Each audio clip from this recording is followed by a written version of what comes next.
Hello there, Sagittarius. Welcome to your reading. I've got two images for you that I'm going to relay for you right now. But it's weird because both of them are food related. So I don't know if you're craving specific foods. If you are, getting to the point where, if for example, if you have been fasting or dieting, now you're in an environment where you want to try everything. You might be thrust in a new environment where everything looks delicious, where everything looks really good. For some of you, you might have recently stopped smoking, and so food tastes better. So I'm seeing a lot of food imagery. The two main pictures that came out is, the first thing is I see this egg, okay? And it seems like somebody drew a face on it, and it's standing upright. So you know how eggs can't really stand upright, but this one is standing upright. And so it's kind of like, if you touch it, it's going to bobble back and forth, and then it centers itself, and then it stands upright. So when I was seeing this egg, it seems like it was like, about to topple over. It was spinning back and forth, about to topple over, and then it just rights itself, and it finds its center, and then somebody drew a happy face on it. So I feel like there was a situation here in the past, for some of you, in the very recent past, where you had a lot of responsibilities imposed upon you, and I feel like you might have been pulled in multiple directions. You might have tend to this, tend to that, tend to, other things, and you felt very, very ungrounded, unstable, and you felt like you had very, very little time left for yourself, okay? And then I also feel like, for whatever reason, there were constant fluctuations in energy. 1 minute you have to do this, and the next you're called to do that, and then the next, it's very disruptive. So the environment itself is very, very demanding. It requires you to be flexible and versatile, and you had to wear many, many, many hats all at the same time. So it was a situation where it was like the work was overwhelming. And so with the egg finally finding its center, I feel like you've got it, okay? You've mastered it. You've managed to kind of handle all of your responsibility. And finding your center means knowing exactly what you're capable of, knowing exactly what your limitations are, being able to tell somebody, hey, that's not my realm of expertise. Why don't you do that? Or why don't you help me with that? Or, delegate. So like, I feel like you're no longer being pulled in multiple directions, because you're just like, I'm not going to put myself through a situation blindly finding my way out. I'm going to ask for help, or I'm going to, defer to the experts, okay? I'm also feeling, for many of you, there was a situation where you felt really, really wobbly. You felt really unsure. Am I doing the right thing? Am I good enough? Am I handling that to the best of, in the best way possible? Am I doing it right? So you were dealing with a lot of self-doubt. Okay, did I do it right? Was it the right thing to do? Was it that the best optimal outcome? And so when a Sagittarius feels really, really destabilized and very, very wobbly, kind of like that egg, they might make hasty decisions that might not be good for them or the environment that they're in. But I feel like with the egg finally regaining its center and standing upright and smiling, it's sort of like, I've mastered it, I've done it, I did it, and I'm happy with the results, okay? The second image, I see this octopus. He's got a chef's hat on, okay? So I feel like he's a short order cook. I don't know if that's what they're called, a short order cook in like a diner or something. So he's got like, octopus have like 8 tentacles, and he's got like 8 pans with eggs on them and bacon and other things frying, okay? All lined up on the range in a row. And he's like flipping the pancakes and then flipping the eggs. Some eggs are over easy. He's scrambling another egg. So all of his tentacles are moving. And he's handling everything meticulously. They all cook at the same rate. Everything is standardized. Everything is structured. Everything is done in a really orderly fashion. And then while he's doing that, he sticks out one tentacle behind him to get all the plates lined up. And then at the end, he dumps everything that's in the frying pan onto the plate. It's like perfectly portioned. Everything looks really good. The sunny side up, eggs are sunny side up. And then he, you know, the waiters or the waitresses comes and busts these plates to the patrons, okay? So not only are you guys handling a gazillion things and doing it in style, being able to take care of everything in your environment, but you're at a point where you are really, you know, exercising self-mastery, okay? Mastering your environment, taking care of situations. You might have been very, very, very busy lately, but for whatever reason, you've already mastered things. You've already learned how to multitask. You've already learned how to not the stress affect you and to be able to deliver a lot of like high volume of it's like I'm seeing like deliver high volume of things or like finish a lot of projects and doing it all correctly, doing it almost like with your eyes closed. It's like you've mastered something, you already know how to do it, and you don't even have to, you know, you're not wobbled by it, you're not buckling under the stress and the pressure, okay? So that's what I'm seeing here. A lot of self-mastery, a lot of situations where you have come out on top. And I also feel, yep, self-mastery. We have the Magician here. And I also feel like you're in an environment where you can really kick up your feet and relax now and have, you know, a cup of coffee, have some tea, and just, you know, hang out in your bathrobe and be fine, okay? So at the end of the workday, that's what it feels like to me. It's like, I've already got this, you know, things can't faze me anymore. I've got multiple hands, I've got multiple brain cells, I've got multiple things that I can handle at the same time. I know how to multitask, I know how to juggle things and not drop the ball and not have to, you know, do anything where I feel like I'm wobbled, okay? So I feel like you've come to a sense where you are finding your center and you're doing things almost like with great ease, knowing things like the back of your hand and not feel like you're tripping up on, or things are creeping up on you, or that you're tripping up on things, okay? So the energy is really, really good. What I'm also feeling here with this spread, first of all, we have here the Queen of Cups and the Ten of Swords. So I want to talk about this first. This is a situation where Scorpio got the same cards, and I shuffle the deck. So Scorpio got the same cards in the same position, okay? So let me talk about this person. I have here the Queen of Cups. This is a water sign, Pisces, Cancer, Scorpio. And this is somebody that is, I feel like,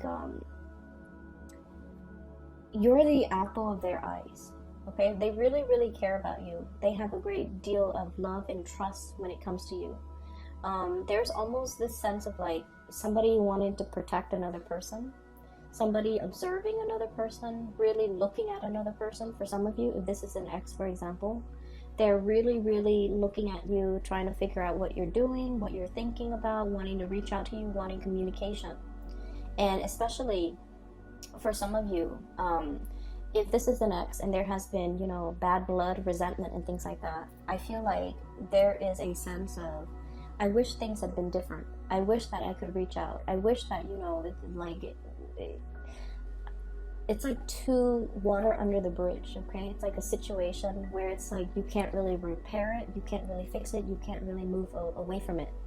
And so I feel like for many of you, there might have been some recent arguments here over, you know, who's doing what, whose responsibility is this, who's causing the rift in the relationship, as well as, you know, possibly the breakup in the relationship.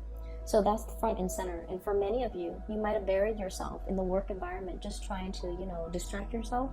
And then I also feel like, if for those of you who are dating somebody, there's a new person emerging in your life, and I feel like there's a sense of innocence about this person where you want to protect this person.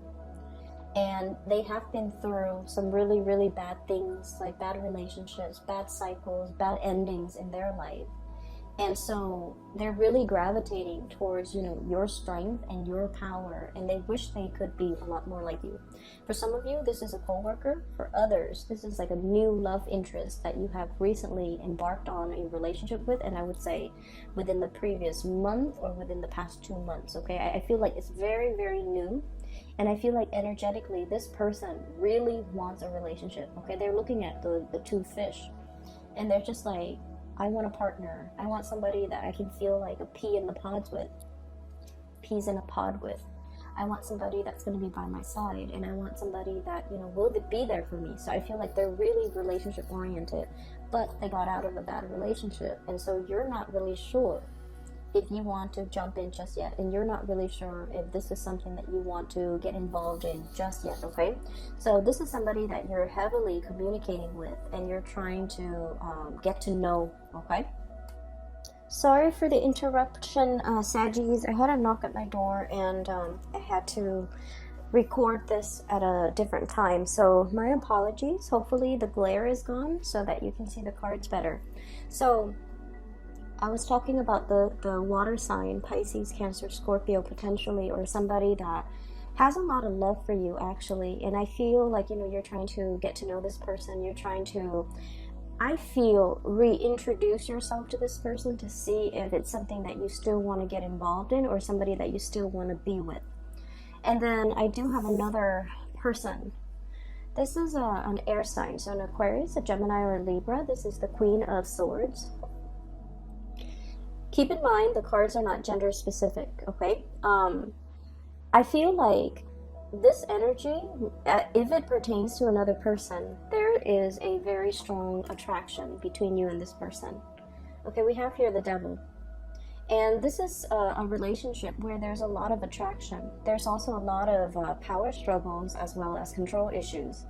And I feel like the power struggle is just that there's a lot of like mental jostling, like back and forth between you and this person. In a way, I feel like it's a mixture of mental rapport, because the communication seems to flow well between you and them. And the communication is a little bit more on the superficial level, in a way where you kind of like ask each other, how was your day? How was yours? How's work? And the conversation, for whatever reason, it's hard to reach an emotional depth with this person. Whereas with this water sign, I feel like conversation flows very naturally. It's easy for you to reach the emotional depth, because I feel like they bring that side out of you. Whereas with this person, the conversation is a little bit more cerebral, philosophical, ideological, which is something that you appreciate too. But I feel like you're not really sure where this person is at heart-wise, okay? So it's like, you know, this person is a really kind person. They're very kind-hearted. They're very loving, very compassionate, very tender. This one, I feel like, you know, they've been through their fair share of struggles, and I feel like they're it's somebody who's a little bit closed off and a little bit steely, okay? Like they're a little bit icy. And so when you communicate with this person, you don't know if they're joking or if they're serious. You don't know if what they really like or dislike. You have trouble kind of like pinning this person down, and you don't know, like, on a heartfelt level, are they a really kind person? Are they compassionate? I feel like they're quite compassionate. It's just there's more to the story. You might be dealing as well with a Gemini who might be a little bit like fickle when it comes to the things that they like. Or if you're dealing with, you know, other air signs, I feel like there might be, you're really feeding into this energy, mainly because there's an element of the thrill of the chase associated with you and this person. Hence, you're feeding into, you know, this connection, okay? You're giving your energy to it. And I also feel like this is a person that's like, I'll believe it when I see it. So they're not one to mince words. They're not one to fall for people and take people at face value. They're skeptical by nature because they have been through their fair share of struggles and deception and heartache. And so they're coming into, they're looking at life through a little bit more of a jaded lens, and they're looking at relationships in general with a healthy dose of skepticism. So I feel like this person is very action oriented, and they need to see the actions, the concrete actions from your end in order to know if they're investing in it. So I feel like they haven't really made up their mind about you, whereas the water sign, I feel like they have. Okay, so what I'm getting here is there's really strong attraction that you have towards another person, but you don't really know a lot about this person. Okay, so there's still a lot more to be discovered. There's still a lot more to be explored in this relationship, and I feel like you're giving a lot to it, and you look at this person and you're just like, this is somebody that, you know, I do want to spend a lot of time with. I do feel like they're a good match for me, and there's just really strong attraction, very strong attraction. And I feel in general for many of you, especially singles, okay, good for dating. With this Magician card, it's sort of like you're on center stage, you're showcasing your talent, you're able to kind of like, people are listening to you talk, and they see you as someone who's very eloquent, who's very articulate, and who's just really amazing, like very knowledgeable. And so there are a lot of good things coming through at the end of this month, and I feel like, you know, your energy should definitely be focused here. The relationship situation, I feel like it has its fair share of newness, which can be very exciting for you. Okay, so I'm going to leave it at that, Sagittarius. I will be back in about maybe in about a few weeks, okay, to do your May reading. And I do wish you all the best. Take care of yourself, and I'll talk to you soon. And for those who are looking for a reading, I do have a link in the description box below for a psychic. Her name is Bridget. She's based out of California. If you're looking for spiritual guidance, or you know someone who is, I highly recommend that you get a reading with her. She's phenomenal. Okay, so take care of yourself. I'll talk to you guys soon. Bye.